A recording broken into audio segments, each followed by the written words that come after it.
Forward to the cloud. Good, so we can share. Shalom. Hello. I'm really excited, again, I'll say, to teach. I love teaching Mishna, and the Aleph-Bet Mishnah is, in my mind, just a great way to learn Mishnah. And my goal, I have a very grand goal. My goal is for you to become Mishnah scholars, for you to, catch a little fire and to really enjoy the way we study it and the material itself. And I think Mishnah is the roots of modern Jewish living. So if you really want to understand modern Jewish life, its roots, even more than they are in the Bible, are in the Mishnah and the rabbinic literature. So the way I want to begin is by asking you a simple question. Don't overthink it. The simple question is, what is the first Jewish book?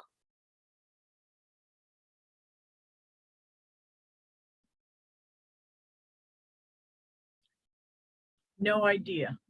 No idea? No. Oh, come on, you do know. It's very obvious. Bereshit? Yeah, that's right, Genesis. Oh, okay. Right, that's the first Jewish book. I thought it was harder than that.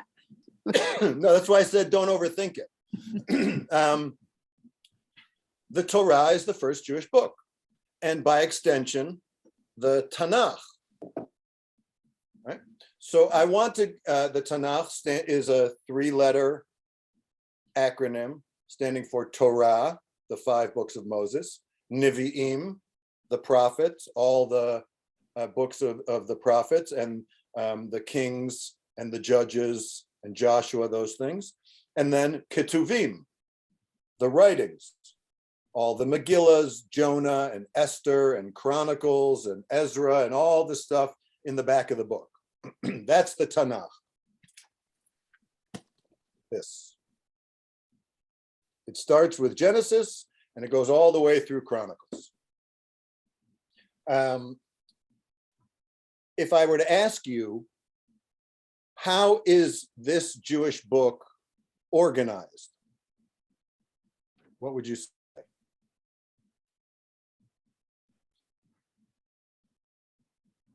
Well, some of it's organized chronologically. Right, it's organized, it starts in the beginning and it goes, it's a narrative. It's organized chronologically. It tells basically a story. The stuff in the back happens later than the stuff in the front. Now there's a few exceptions there, things that happened a little, right, but not really. It more or less follows a storyline. And so if you wanted to know what the Bible says about Joshua, where would you look? The book of Joshua, right? 99% of what the Bible says about Joshua is going to be in the book of Joshua. If you want to know everything it says about Abraham, you go to the book of Genesis, because 99% of what the Bible says about Abraham happens in the book of Genesis. So if we want to know about people, characters, and stories, it's organized very, very well. Now, what if I want to know everything the Bible says about agriculture? Or everything the Bible says about keeping kosher? Or about Passover? Or about prophecy? You asked the rabbi. Well, right, but even though I'm glad you have that kind of confidence in me. But you would have to read the whole book to know what the whole book says about any of those topics. Right? And some of the laws of kashrut are in the book of Genesis. Some of the Bible's things about kosher and eating aren't until you get to Daniel. So there really is no way to do that. Now, once you write down the first book, and this is really the history of Jewish literature in 10 minutes or less, once you write down a book, what do you get? You get commentary. Because for all of the things that the Bible tells us, the Hebrew Bible, the Tanakh tells us, it asks and raises a lot more questions.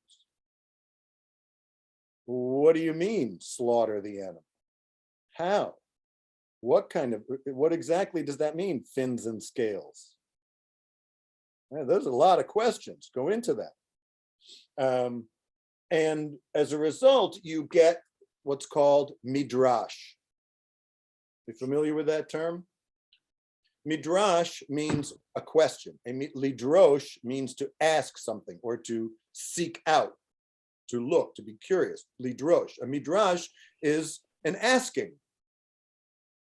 It says, why did God pick Abraham? The Bible doesn't tell us why God picked Abraham to be the one he reveals himself to. But the Midrash tells us that Abraham's father was an idol maker and that Abraham knew idols were fake already, and therefore God, revealed himself to Abraham. But that's a Midrash. That's not in this Tanakh. But people wrote those things down. They started asking questions and answering them on both narrative questions in the Bible and practice, mitzvah questions. How do I do that? What does that mean? What is matzah and unleavened bread? What counts as leavening? So they asked all those questions and started to try to write down and figure out their answers. And they asked a lot of narrative questions and tried to write them down. And out of that material is born the huge body of Jewish literature we call Midrash. Midrash is actually collections of books, of gathered writings on different books of the Bible. Midrash is much bigger. For every book of the Bible, there's 5, 10 more books of Midrash. And you could argue it's still going on today. But it's still organized the same way. So, Rabbi, Yes. so didn't Midrash didn't start being written, did it? Didn't it start being oral, transmitted, and then being written? Correct. So that's correct, Howard. So hang on to that thought for 1 second. I'm about to get there. And what you end up sort of having two classes of Midrash. One set of Midrash that's interested in practice, Midrash Halacha, and one that's interested in character and story, Midrash Agadah.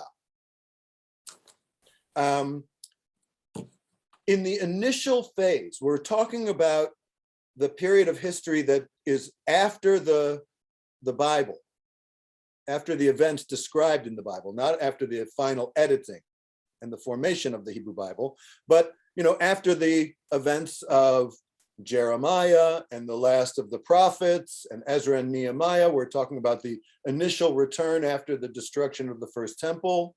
We're still many centuries into BC. In that period of history, people are not writing down their Midrash.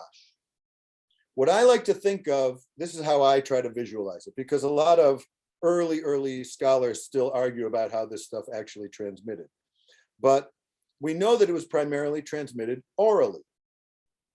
And so you have hundreds of people not only asking these questions of the Bible, but considering them important enough to formulate them and to teach them. And I picture it as small little note cards, like 10,000 3x5 cards with little teachings on each one. They're not really edited and formed together yet.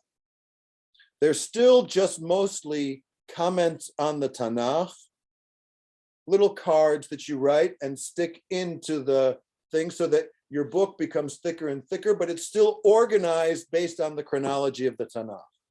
If I want to know what the Midrash says about Exodus chapter 1, verse 1, I go to the Midrash on Exodus chapter 1, verse 1.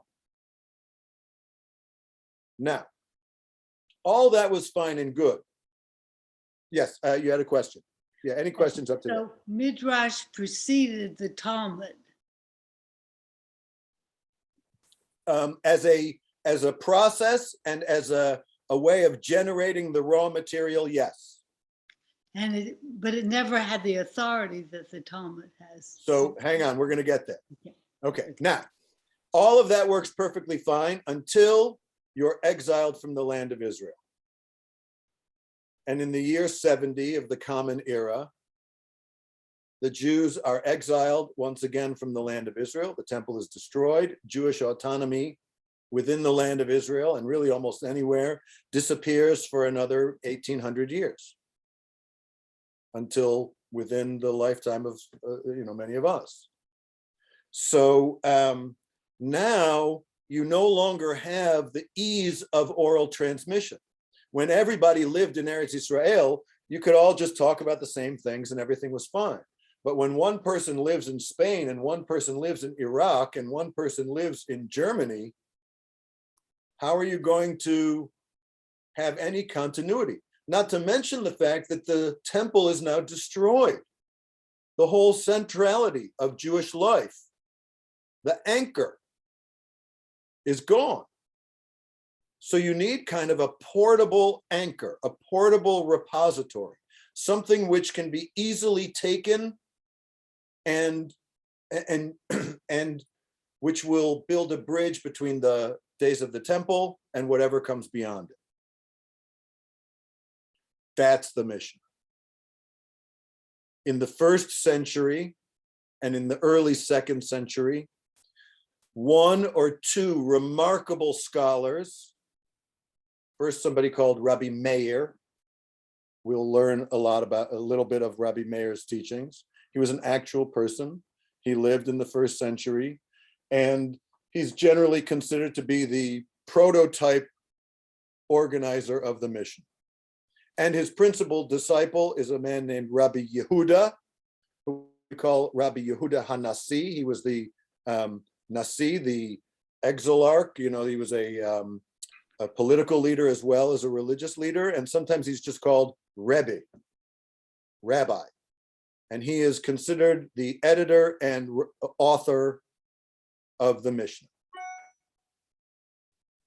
The Mishna is revolutionary in a couple of ways, but its fundamental revolution is that it completely reorganizes Jewish thinking and invents out of thin air, out of the brilliance of his mind, a new structure to organize the material of the Tanakh and its Midrash. And he comes up with a 6-part structure. Any questions before we jump into the actual structure of the Mishnah? I don't want to spend too much time on the history of literature lesson. That was pretty much all I wanted to say, but any questions on any of that? So now, good. Now, along comes Rabbi Yehuda HaNasi and Rabbi Meir, and they figure I have these 10,000 note cards. I have to have some way to organize them.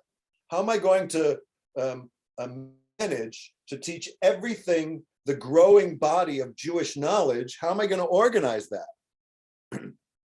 And if I'm going to write it down for the first time, well, then it's got to be easy to write down and organize. And this is what they came up with. Can you see that? The 6 seders. Okay, so I can't hear you, but you can say it with you, right? So the structure of the Mishnah, you're going to be Mishnah scholars, so you're going to know well the structure of the Mishnah, and it's crucial to know it a little bit and to have some facility with some of this. So I'm going to throw a lot at you, but don't worry. Okay, you're going to get it all, and it's going to be fine. The whole book is called the Mishnah. Within the Mishnah, there are 6 seders, orders, sidarim, zra'im, seeds, moed, appointed times or festivals, nashim, women, nizikin, damages, kodashim, kodesh, you hear, holy things, and taharot, tahor, ritual, purity, and impurity. Zra'im, moed, nashim, nizikin, kodashim, taharot. I want you to know those names, right? It's okay. Say them, get used to them. And I want you also to learn the mnemonic device for remembering. It's two fake words. Zman, Zayin, Mem, Nun. Zman, Nakat, Nun, Kuf, Tet. Zman, Nakat. Time to, You can say it 100 times over. Zman, Nakat. See, you're on your way already. You've memorized your first piece of Mishnaic scholarship. It's fantastic. All right, so this is how they organize them by theme. This is not organized chronologically. Now, everything I want to know about agriculture, the obligation to leave the corner of the field, forbidden mixtures, tithing, blessings, the first fruits that you bring, all of those things will be in Zra'im. And when I want to know about any of the agricultural laws of the Torah, I'm going to go to Masechet, to Seder Zra'im. Now, within each Seder, you have what's called a Masechet. Hebrew Masechet, plural Masechtot. Volumes. So you have order, you have the Mishnah, you have the 6 orders, and then you have the individual volumes, the Masechtot, or Masechet, singular. So there's a Masechet on Shabbat. There's Masechet Psachim, which deals with all the things of Passover. There's Masechet Megillah, that deals with Purim. There's Masechet Yoma, that deals with Yom Kippur, Sukkah, right? All these are the Masechtot, the different volumes. And then within each Masechet, we'll have chapters, chapter 1, 2, 3, 4, 5. And at a verse, we say Mishnah. So chapter 1, Mishnah 1. So Mishnah both refers to the whole book and to each small piece of material within the book. Any questions on the superstructure? We're going to come back to this page routinely because each piece that we look at, we're going to try to identify and locate where it is in the structure. Today we're going to start. Why is there a section on women and not men? Is that number 4 damagers? Is that the men's section? Okay, that is an excellent question, and I appreciate it. And I'll try not to take that too personally. You know, I'll say a couple things about that. One, the reason there's a lot of reasons. One is classical Judaism is highly gender stratified. Okay, what are we going to do? That's just the truth. Most of what's in Nashim, however, applies sort of specifically to women. So Yevamot, the levirate marriage, right? We no longer do that. We don't have levirate marriage anymore, where if you die leaving your wife childless, your brother is supposed to marry her and give her children so that she can inherit your estate and not be childless. I mean, that's a biblical thing that we don't do and haven't done for a really long time. But if my wife dies and I don't have children from her, her sister doesn't marry me, right? It's not a two-way thing, levirate marriage. If I have no brothers, I would never have to be yavam, a lever. Okay, so ketubot, that's specifically about that. Nidarim, the rules of vows are here because fathers govern the vows of daughters. So how daughters make vows and get out of vows is different. And Nazirite rules are here because they're a kind of vow. So you see, even within Nashim, there's things that aren't specifically and exclusively about women.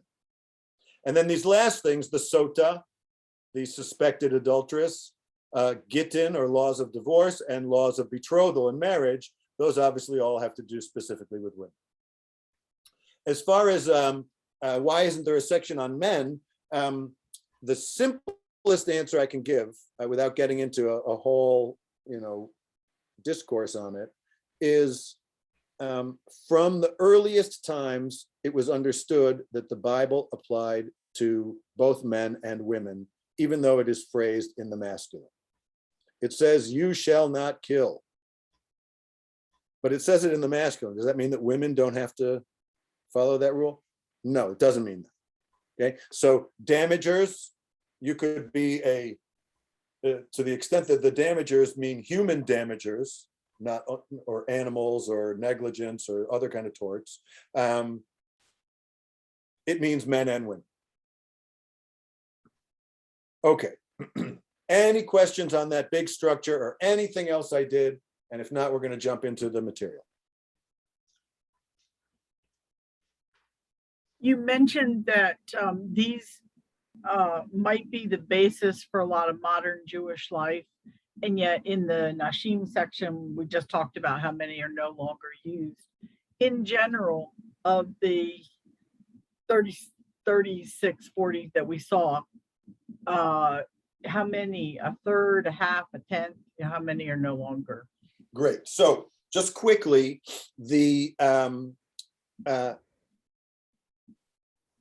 a brief history of the rest of Jewish literature. Now, just like I have the Tanakh, I have the Mishnah. This is a 1-volume Mishnah. It's like a 1-volume Tanakh. Right here is the power of Jewish knowledge, right here, in 2 amazing things. Once I have this, I get commentary. Just like I had Midrash on the Tanakh, I'm going to have Talmud written on the Mishnah. The Talmud is organized. It contains a lot of stuff, just like the Midrash contains a lot of things that are not in the Bible. The Talmud contains a lot of things that are not in the Mishnah. But it is organized around and is a response to, in some way, is a response to the Mishnah. And routinely quotes it. The Mishnah, interestingly enough, rarely quotes the Bible. Interesting. Now,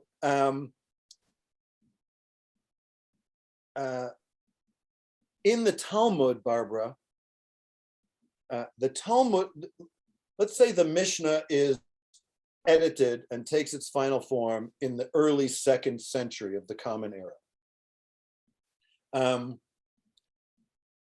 The Talmud is, and the rabbis of the Mishnah, the people who are quoted and cited in the Mishnah, there's dozens of them, hundreds of them, right? It's a lot of people over 2 centuries. And these are people who go back to the year 0 and before, through the early 2nd century. That's the bracket in history of people cited and responsible for the material that Rabbi Yehuda Nasi gathered together in the Mishnah. The Talmud stretches a much longer period of time, roughly from the 2nd century through the 6th, 7th century.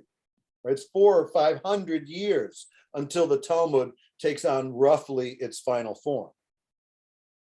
And it's hundreds and hundreds of scholars and sages quoted. There's no Talmud really to speak of on Seder 5 and Seder 6.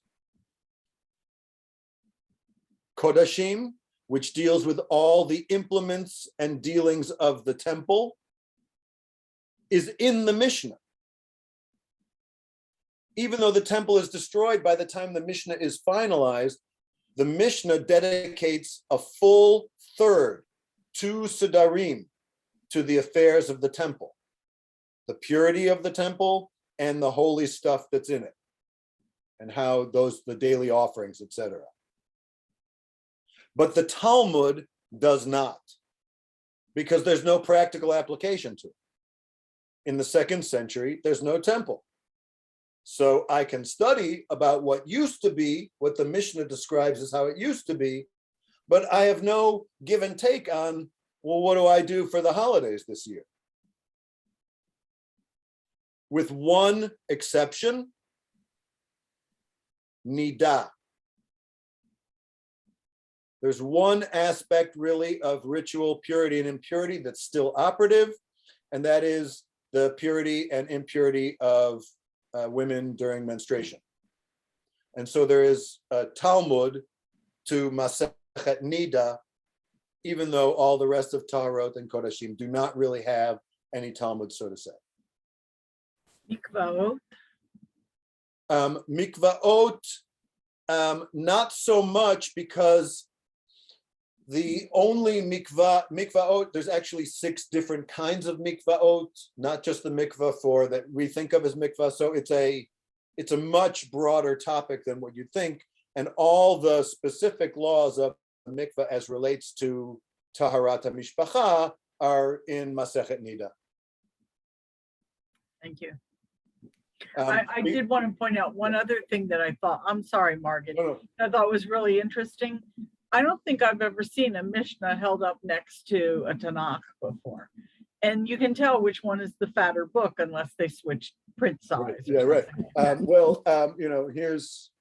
It's pretty small. Both of these are one volume books on purpose, so you can have the whole thing. And I will tell you, I've had, this has my old little Chinese chop mark in there that I used to put in books a million years ago. I had this in rabbinical school, this very book. It was a requirement for my Mishnah class to come every time with the entire Mishnah.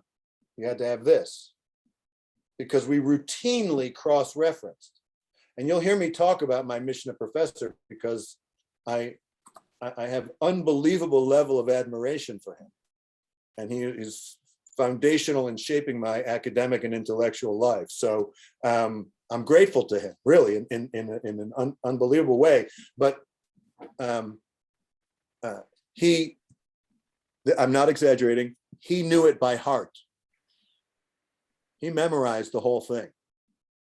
And he was not just, pedantic. He had a daily review process in which he studied dozens of Mishnayot every day in an ordered manner, to the point where he would say, turn to Nizikin 4:8. Yeah. And you'd turn there and you'd start reading, and he'd say, no, you're reading 4:7. That's not 4:7, that's 4:8. I'm not kidding. He's a remarkable scholar. Dov Zlotnik. I'll tell you more about him anyways. I want to do a little learning today anyways. But that's the idea that you could have it in one place. And it really is the structure and content and organization of the whole thing is really quite remarkable still. Okay. I just had Yeah, sure, Margaret. real brief question, and that is, seems to be very popular to study Daf Yomi these days, and I have been inconsistently doing Daf Yomi light on the from Sephariah. But is there a similar format for studying Mishnah? Not in the terms of a daily, 7-year-long cycle of a daf. because the Talmud is really organized by daf, so as to aid finding things more specifically. Because if you just say chapter 1 of, Mishnah 1, that could be several pages long of commentary on one Mishnah. But it's still organized, the Masechet name is the same, chapters are the same, all that kind of thing. What Zlotnick used to do is he divided the Sidarim into 6 days of the week, excepting Shabbat. And he would, on that day, he would study the first Mishnah of each chapter within the Seder. So that within a week, he had studied, from multiple Mishnayot from each and every Seder and each and every Masech. Like a daily exercise routine. These were reviews. These were not things he didn't know already. He already knew this and reviewed this material in that way, routinely, day in, day out, for years, I'm sure, as a graduate student kind of thing, way back when. But there's not some organization or whatnot that you're aware of that No, is there putting may that out be in the there may same be way, a there may be a calendar of study, and often people use Mishna study for Siyum, right? For like the fast of the firstborn, for a concluding Siyum. That if you study a whole, it's a digestible amount of material. You could study a whole Masechet of Mishnah in a relatively small amount of time. It wouldn't take that long, right? You do it in a day or two, or 5 or 10 or whatever. But as opposed to 5 or 10, a whole Masechet of Talmud, well, that's a page a day is a lot of material there. Good. Anybody else? Mickey, if you're asking, I can't hear you.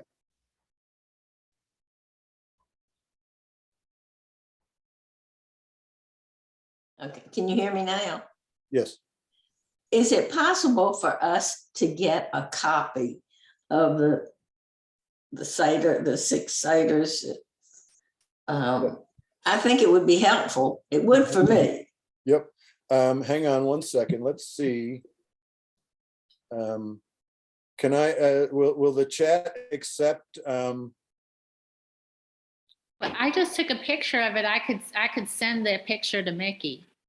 Okay, perfect. Is that what you mean, No, Mickey? You want that slide? And I will, I'll send it in an email too. I Okay. have it as a Word or a PDF document, and I'll just send it to you all as in the email. It would be helpful for me. Cool. Thank you. No problem. All right, here we go. Wait, I had it open.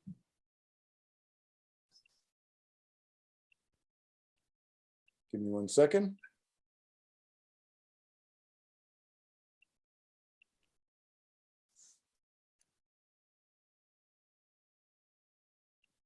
There we go. Okay.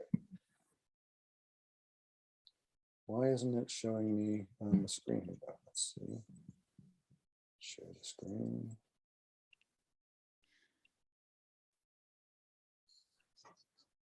There we go. Okay. Thank you. Yes, Aleph-Bet Mishnah. Okay, so our method is going to be to read it through in Hebrew and in English, to look at it. You can see that there are short sentences within each piece, right? There are sometimes halves, beginning half and latter half. We'll look at them. And we'll begin to learn the different styles of each one. And what I want us to do as a method is, first, let's just understand what they're saying. And then we'll, challenge it, right? So first we understand it, and then we're going to have at it, okay? It's not, we're not meant to agree with everything in the Mishnah. And you will see that there are often multiple opinions. So it's literally impossible to agree with everything in the Mishnah, because you can't agree with yes and no. But it is our obligation to understand it and then to have at it. Okay. This is Mishnah Brachot, chapter 5, Mishnah 1. And just to remind you where those are. Why did it close that? That's just really annoying. I'm sorry. Give me 1 second.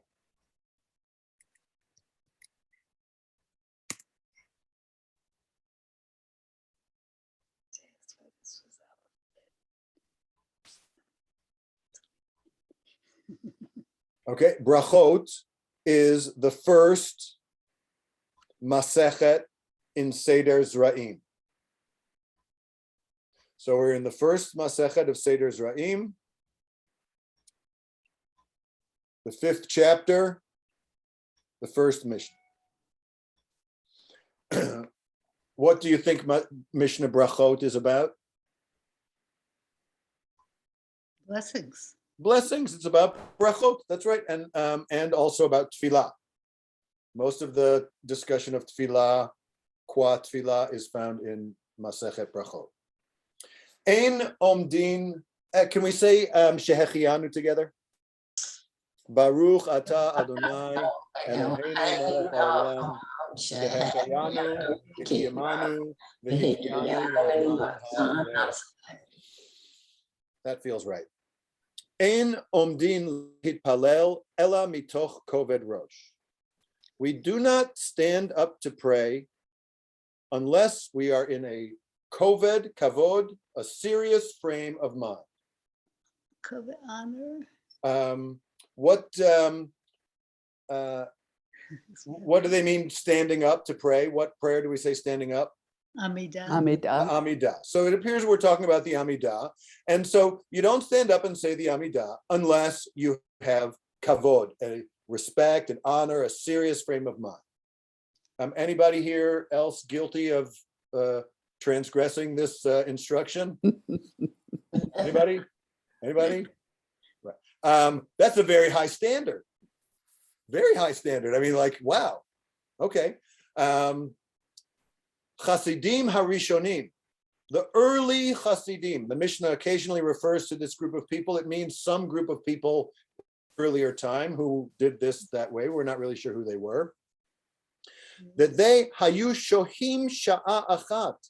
They would sit and meditate for an hour, and only then mitpalalim kedei sheyikavnu et libam lamakom, in order to properly direct their hearts towards God. So before they would say the Amidah, they would, sit and meditate for a full hour, and only then, when their hearts were properly intentioned towards God, would they recite the Amidah. In case you didn't think like the standard was high enough, Yes. right? That's practically impossible to do. Shul takes long enough already. If you had to like meditate for an hour, before you even did, how would you do mincha? It would take twice as long. So I'm not sure we're supposed to read this as a actual description, but as aspiration. And I like it. I think it sets a very high bar for your tefillah. I think most people accept a very low level of spirituality as acceptable. This is saying, no, prayer requires intention. You have to do something to prepare your psycho-spiritual self to recite these words. And you could even do, very extreme things to do it. Now, this is, I think, the interesting piece to me, because they're going to give you kind of a case. And one thing we're going to notice about the Mishnah is that the Mishnah likes to give envelope pushing cases that are really unrealistic, but that prove the point, like a Rube Goldberg kind of case, that it's complicated or it's so exceptional that it's a type proving example. And here you go. While one is reciting the Shemona Esrei, afilu, even if the king greets you, lo yeshiven, you should not respond then. So here's the scenario.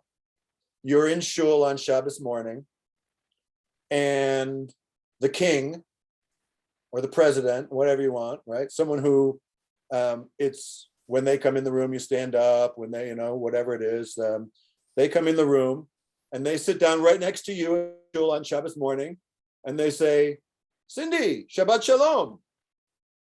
According to the Mishnah, you are not supposed to answer Shabbat Shalom, Mr. President. No, not supposed to do that. That's the seriousness with which you are supposed to have, the intention and the focus. That why do they pick the king? Why the king? Because it's someone that you would normally be very respectful of and probably respond positively to if you saw them under normal circumstances. Right. I mean, can you just imagine? I mean, like that would be, by the way, like when Eddie comes into shul and sits down next to you and says, good Shabbos, you say, good Shabbos, right? I mean, that's what you're supposed to do, actually. There's halacha about that. You're not supposed to snub people. Now, you're not supposed to get into a long conversation with them, right? Because that distracts from your tefillah, right? Imagine if you were at the gym and you were like lifting weights, really intense, really kind of focused, and someone came up and said, hey, Eddie, how was your day? Tell me, have you ever been to this restaurant, right? I mean, you would say like, dude, what are you doing? I'm praying, right? We wouldn't allow them to do that. So that's the kind of frame of mind we're supposed to have. And they're pushing the envelope here, right? Even if the king comes up to you, that's how intense. I think they're really thinking, I couldn't think of anybody more compelling than the king. And even that person. And then they're going to give a second example. Forget that one. Afilu nachash karuch al akevo lo yafsi. Even if a snake wraps itself around your foot, you don't stop your tefillah. So here's the scenario. You're out in the woods. You're davening out in the woods. Very, very nice day. You got your siddur. Everything's fine. The bluebirds, all that stuff, right? And then you're in the middle of the Amidah and you look down and sure enough, there's a rattlesnake. Don't move. Don't stop praying. If the sight goes away. I question whether that's even possible. So, You gotta have, the stoniest of dispositions. I do have to share, and I still can't believe I witnessed this myself, okay? When Rabbi Wasserman was at Temple Bethel, Rabbi Norry, do you know Michael Wasserman? Yes. Okay, so when Michael was the rabbi, he was in front of the ark and he was praying the meeting. You're not supposed to move your feet, right? It's not just the intent. It's not just your attention and intention. You're not supposed to move your feet. Right. There is a cockroach milling around his foot on the bima. He looks down, he continues to pray. I'm so distracted, I can't breathe. He never flinched, he never moved, he never stopped his praying. He knew the Mishnah. It's It was horrible. well, I believe it. look, what's remarkable about this is either one of these things could end you up dead, right? If you snub the king, they might actually cut your head off, right? That's like a thing. And most snakes are not poisonous. I mean, that's true, right? But I don't think that's the point of this piece of the Mishnah. The idea here is that even under things which could potentially threaten your life. You don't stop doing what you're doing just because of one of those things. And look, to me, I think they're trying to make the case for the don't pray with a distracted focus. Okay, yeah, Margaret and then Bob. That's very dramatic, to say the least. To say the least, yes. On the other hand, the principle of saving a life would come first, would it not? So, you know, if the king was there with his the guy that chopped your head off, Right. or the snake was really a rattlesnake, or a cobra that was, you know, poised, you would be obligated to stop praying. Would that not be the case? Yes, that's correct. So very often the Mishnah, when the Talmud discusses aspects of the Mishnah, it will compare one Mishnaic passage with another one and try to identify how one only applies in certain cases and one only applies in other cases. And maybe they would say, this is only in the case where the king is friendly to the Jews and only in a case where it really isn't poisonous. But obviously, if it were, this other Mishnah would apply and you would save life, not take life. And certainly, I think the halacha is very clear that other than very, very few exceptions, you do not, you know, actively risk your life just to keep on praying. And I have personal experience where, like, someone passes out in shul, like, you call the ambulance right away, and the Orthodox guys who run the ambulance around the corner get in the ambulance and drive. You know, so like that's universally recognized as true. Yeah. What I take from this, again, like, we don't have to totally agree with everything in this Mishnah. You might say, look, if a snake is coming to you, stop praying, move away, and then pray, you know, and continue praying. And that's very reasonable. But again, I think the point they're trying to make here is that the only reason you would say any of these things is a belief that your tefillah matters and your state of mind while you are praying, more than just saying the words. Your state of mind while you're saying them matters. And you are expected to show up for this experience, you know, with a fullness of your presence, undistracted, not in a serious, undistracted, and not occupied with the things that usually occupy us. Yeah, Howard. Yeah, isn't that sort of what Pasuke de Zimra is supposed to be, is to give you a chance to get in the right mood for prayer and to Correct, to warm up. It's very, and that experience of adding psalms to the beginning of the service, right? In this time is really when the earliest prototypical synagogue services are taking place. Remember, this is the time period of history where it's the earliest time period of synagogues, and certainly synagogues outside of Eretz Israel kind of really didn't exist until the same time period as the exile. So our practice in synagogue is informed by this Mishnaic teaching, just like the early Hasidim used to meditate for an hour. So too we have this kind of warm-up period. And my personal experience is, Howard, as I'm sure yours is, that if you come in right as they're starting the Amida, can't get into it. It's not the same. Right. you know, and if you're a veteran and you're really experienced and you've been to Minyan 100,000 million times over your life, like it's a little easier. But even so, like it's a lot different if you've been there for 20, 30 minutes and you're warmed up. And that's the Bible. I think that's true for all creative endeavors. It's true for all athletic endeavors. It's true for our spiritual endeavors. You got to warm up. Is Yeah, this Barbara. something that you're going through in your master's class? Because I think a lot of people don't know this unless they have specifically observed it or been taught it.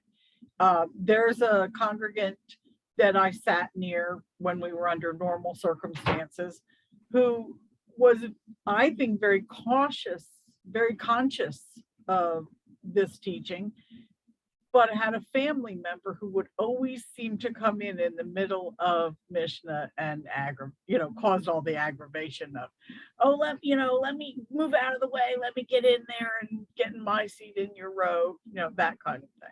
So are you teaching it in masters?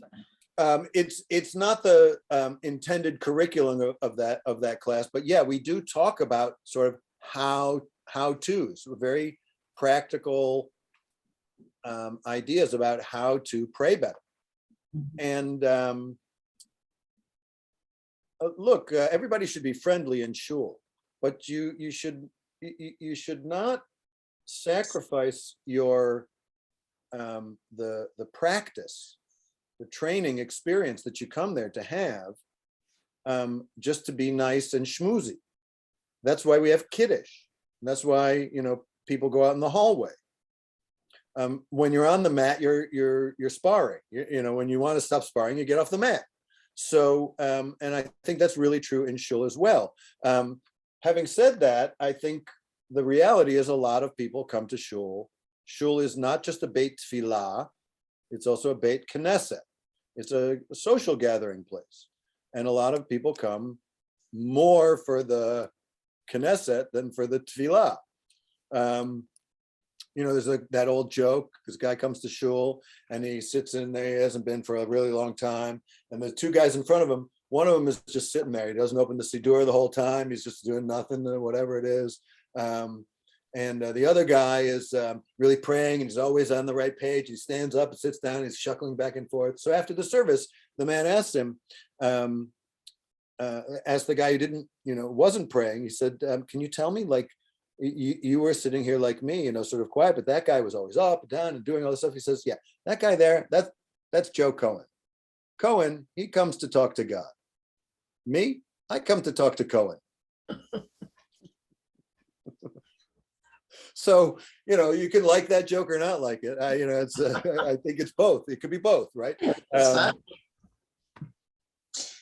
Yes, Mickey, and then, yeah. If we go back to the translation, I've not seen another place where it refers to the God. As Hamakom. But I don't know if it's just a translation thing, but it says direct our hearts toward thee, God. Right. It's a bad translation, really. This is not my translation. I lifted all of these passages from a larger collection of Mishnahs, and put into the ABC order, right? I picked some that I wanted, and they're ones that I replaced because I was like, God, that is just too esoteric for me even. So like, yeah. I'm not teaching that one. The Hebrew is la makom, and it's le ha makom, la to the makom, that I really should take that out. Honestly, I should edit that out. So, I had just never seen that before. Yeah, that's just incidental. But doesn't that mean that's referring to God place. as a place? Yeah. Isn't that where that comes from? Makom. Yes. Do you know, like in the Passover Seder, we say Baruch Hamakom Baruch Hu. it is an older colloquial way of referring to God, and it comes out of that sort of time period. The Bible doesn't really refer to it. The only place where the Bible might refer to that is in Esther, where Mordechai tells Esther, who knows, ulai mi makom acher, perhaps from another place, salvation will come to the Jewish people. And the rabbis play on that as indicative of God's presence in the story of Esther, because God actually isn't in the story of Esther, but they say, aha, this is where Mordechai is talking about God when he says makom, that's another name for God. So the rabbis really, this period of time where that developed as a way of talking about God. Yeah. And it's also in To Kill a Mockingbird, so. Oh, really? That's good. Well, yes, I don't remember who was next. And Marcia can go. Okay.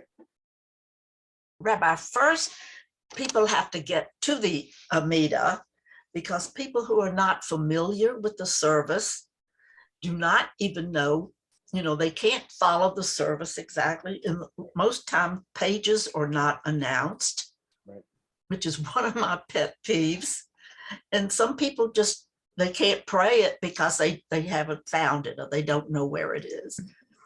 Is there certain prayers that you don't announce the pages?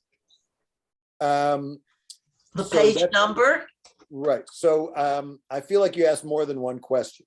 But it's okay. You're a good customer, so I'll allow you 2 questions. So one thing is, I agree. I don't know the good solution to this, but I think it's problematic because most traditional synagogue services are sort of like NBA level games.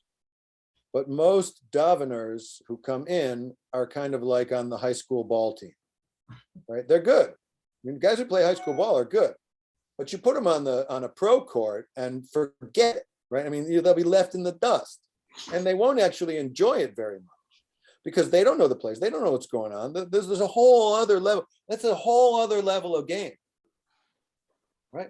And by the way, the guys on the NBA team won't have a very good time because they'll be like, come on, I want to play. I want to play at the level I'm playing, right? Not at, everyone wants to pray at the level that they pray. And so it's hard to have a single level. I think that's true. One of the things I try to do is I try to say less, right? Within certain parameters, I try just to not say as many words. Say fewer words over and over again, sing them more times, allow that warming up and spirituality. That, to me, that is more helpful and more and easier to follow, because otherwise it's all the mumble, and then the last couple of lines and the first couple of lines and a lot more mumbling. And if you don't know the cues, if you don't know the hints and the words and where to be, it's like playing in the NBA, right? I mean, like, I can't keep up with those guys. So I try to do that. I'm conflicted about page announcements, Marcia, because I know that they're helpful, and I know that they're an interruption.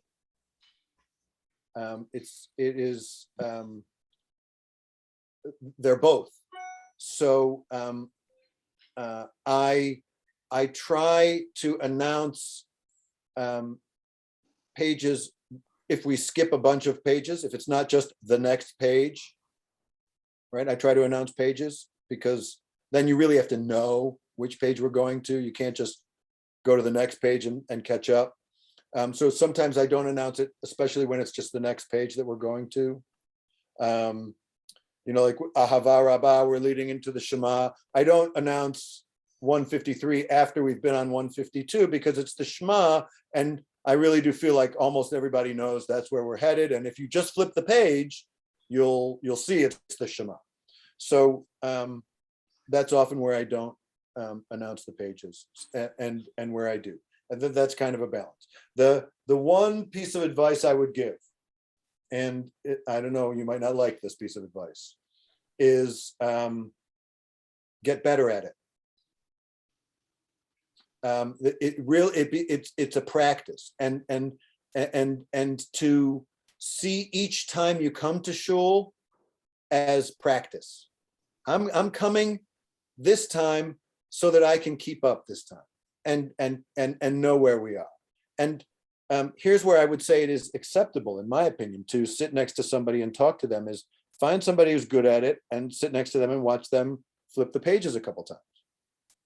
Right? Because follow most of the time, but I'm talking about people that don't come regularly. Right. They can't follow the service and they don't come back. They don't like to come because they can't follow the service.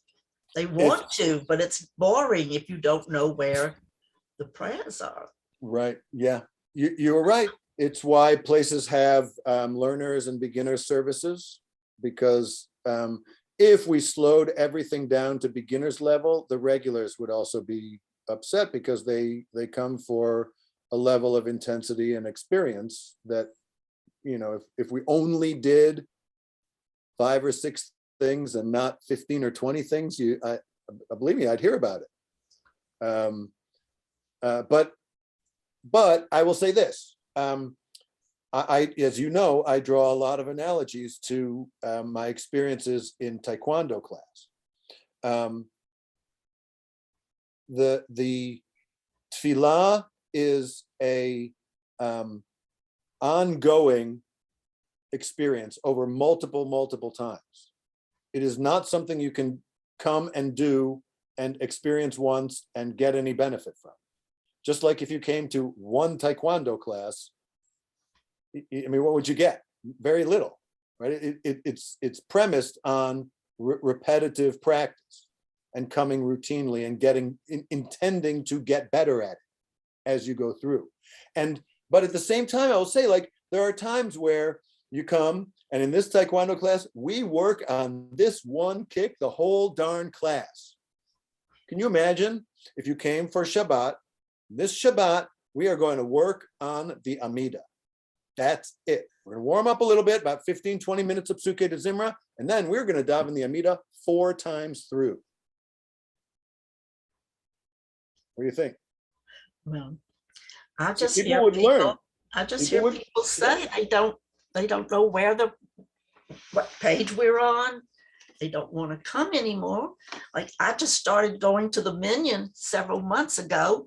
Right. And I always say to the person leading, please tell us what page, because I thought, if I don't know where it is, I'm not going to come if I don't Right. know where the prayers are.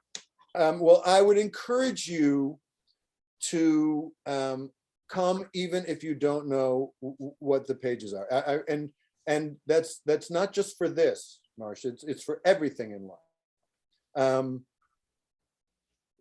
It's okay to not know what's going on. It's okay to not be that good at it, even as a grown-up. Adopting a beginner's mindset, a learner's mindset. I'm a beginner. I'm a white belt. White belts start in the back of the class. You spend a lot of time looking up at the people in the front row thinking they do it better than me. And then you move up a row. Oh, well, now there's people behind me too. Because if you come enough, you start to be a person who knows their way around and a little more familiar with it. It's hard. It ain't easy. I will say one last thing about this. Then there's a couple other folks who want to say. I put together like a tiny little Sidur. This is like a years long process for me. And the intention of the Sidur is better a little with meaning than a lot without. And I have distilled the Sidur down to about as little as I possibly could and yet still have what I consider to be a full tefillah. Because I so agree with you, Marsha. I would love us to say less each time and mean more. But that puts a responsibility on the student also, on the attendee. Because if you always learn the same less each time, you stay a white belt forever. The larger agenda has to be the black belt agenda, the scholar of the Siddur agenda. You have to have in your mind, I'm going to know the whole darn thing. I'm going to be an outstanding davener. And then work through stage by stage, step to step to get better at it. If all you do is the distilled version forever and ever, then you only get a little bit. And you never see what was the larger picture that really is quite wonderful and amazing, but that may be sort of a pro level game for a few lesser people or for just a specific group of people, if any of that makes sense. That's what I call davenology. I didn't make that word up either. That's a Zalman Schachter word, but the ology, the logos of how we think about our davening. You have to think about it technologically. How does it work? How does it operate? How does tefillah actually happen? And that's what this mission is about. It said, well, you have to have seriousness of mind. You have to come ready. You think Mick Jagger shows up like a goofball to a concert? No way. He shows up serious. He comes, he's like, I'm ready. I'm coming ready to perform, ready to deliver, ready to bring energy with me, not, find it there. I'm coming with it. So I think that's part of the dance. Yeah. Can I say something to that? Yeah, sure. Rabbi? Sure. And you sort of touched on it, and it does bring me back to the Mishnah that we're studying, that we each have personal responsibility for our prayer experience. And while the Mishnah requires us to be fully present, to be intentional about our prayer, I think that is a shift in mindset from the rabbi giving you the prayer experience rather than you investing yourself in your personal prayer experience. And one thing that I was taught that was really helpful to me that I'd like to share, with you, Marsha, and with everybody else is that, I used to come to shul. I used to try and get through the whole silent Amida, and I'd be racing through it. I'd be so aggravated with myself, and I couldn't read the Hebrew fast enough. And so finally, I read the English. Finally, sometimes I didn't finish it. Finally, I allowed myself to just focus on something that spoke to me so that even if I wasn't on the same page as everybody else, I was on the page that I needed for me to be for my personal prayer experience.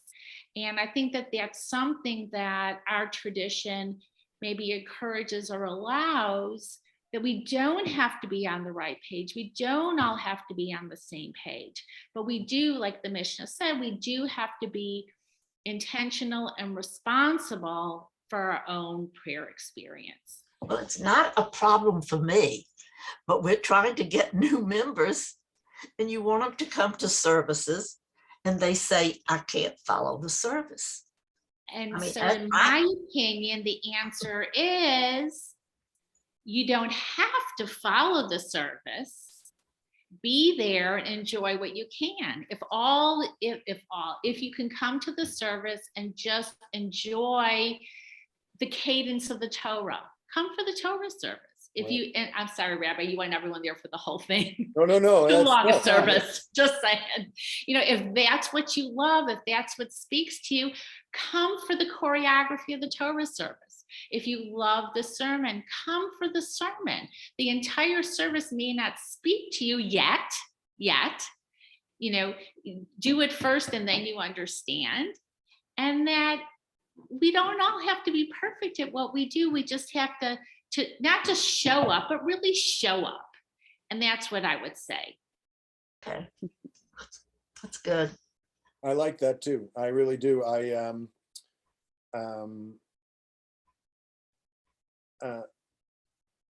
You do not have to say everything. And look, maybe some of it is to talk more about some of this stuff in shul and when people are there.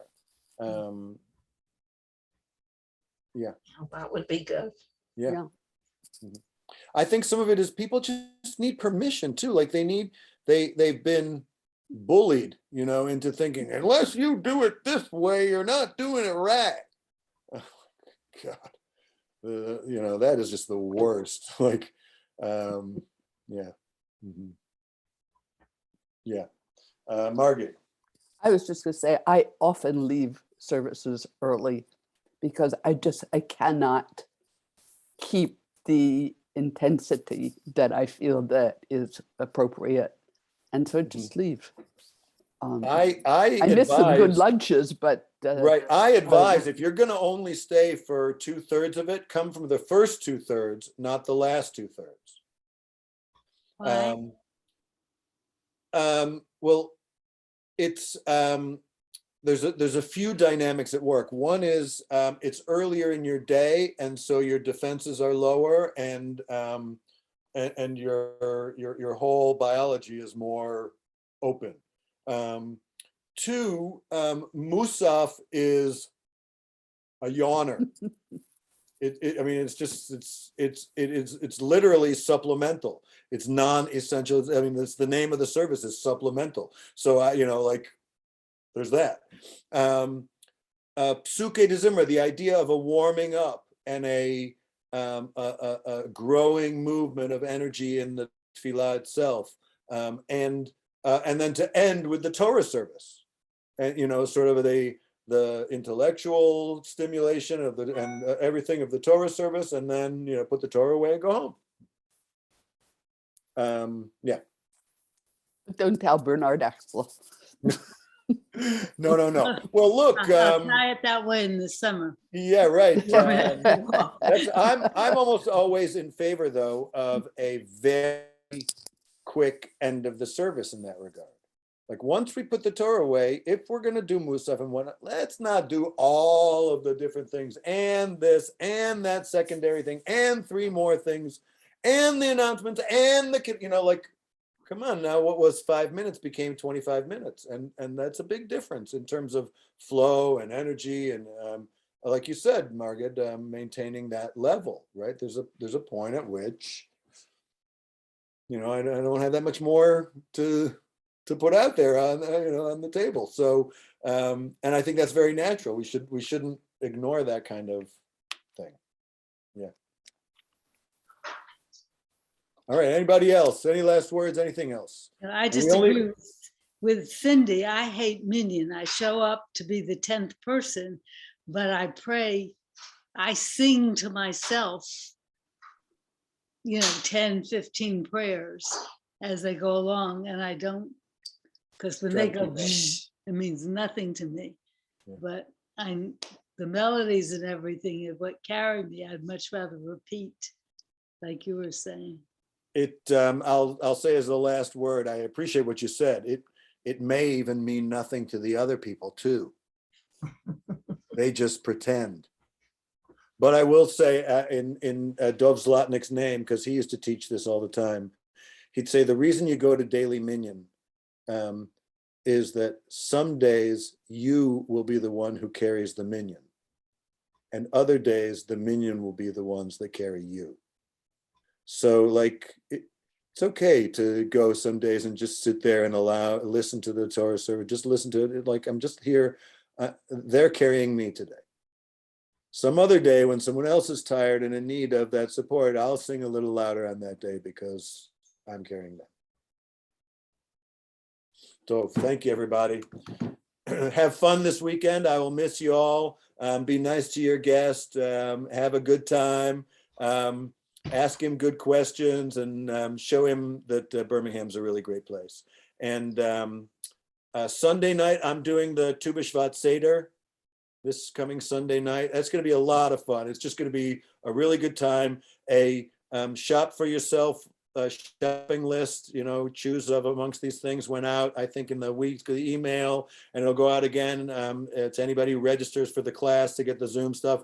So come to that on Sunday night, and Tuesday is the master class, and next Thursday we'll jump into letter Bet and onward. Thanks. Thank you. Everybody